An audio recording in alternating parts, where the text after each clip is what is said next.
Community's Action in Solidarity and Association Jesus Solidarity invite you to listen to the Living Gospel.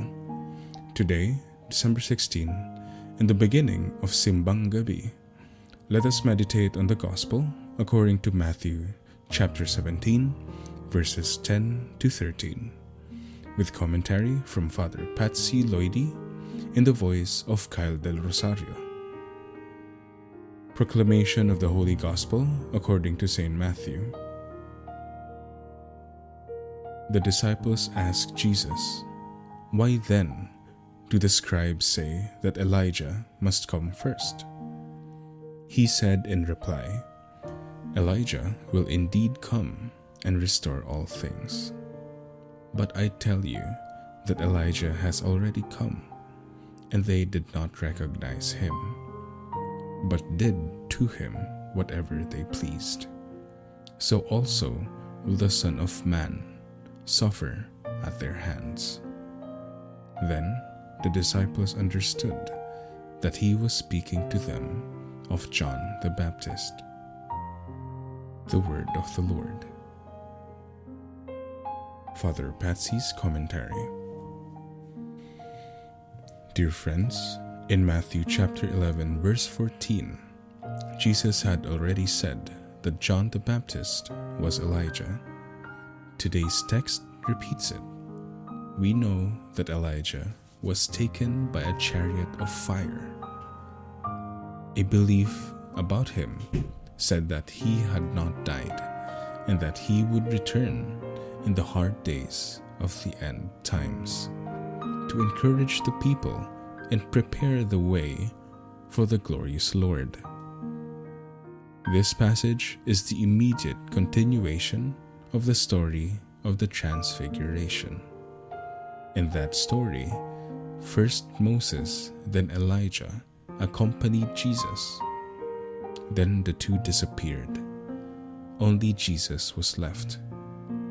With this play of characters, the Gospel wants to tell us that the time of Moses and the prophets had passed, and that in the new allegiance, only Jesus is our teacher.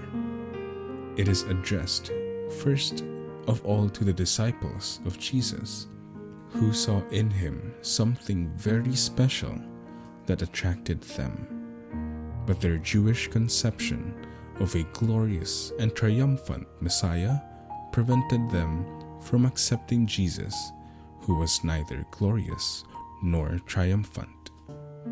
That is why the voice was heard imperatively telling them to listen to Jesus, Messiah, humble, simple, and nothing spectacular. In today's passage, while they were coming down from the mountain, the disciples asked Jesus about Elijah because they knew the belief about him.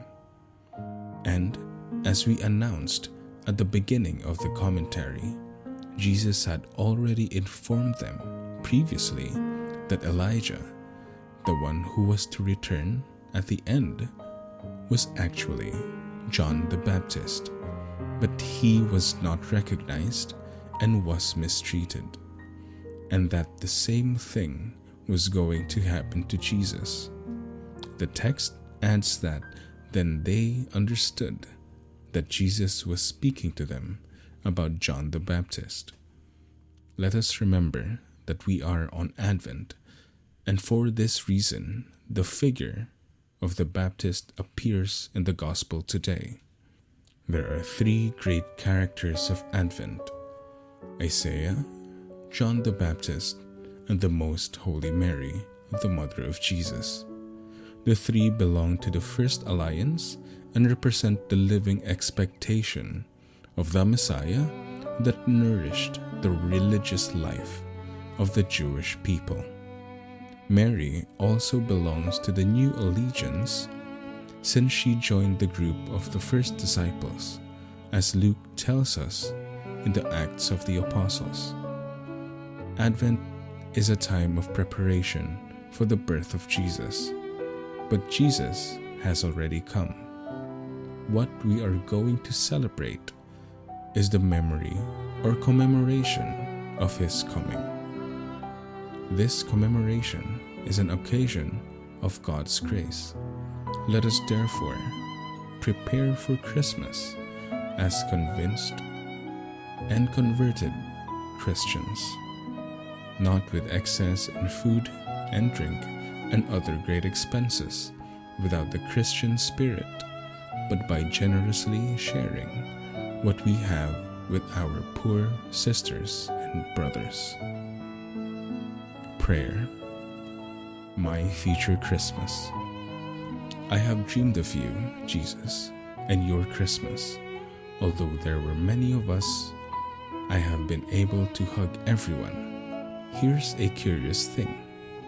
You were with everyone. They increased and decreased the volume of a music that I cannot explain. I only say that it touched my soul. We danced, we jumped without order, in concert.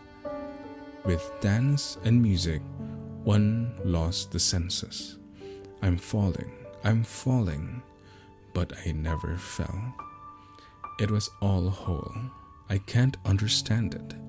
On every head there was a dove, but despite so much movement, no head fell to the ground. I asked about your father, and they told me, "Who do you think is holding your hand?"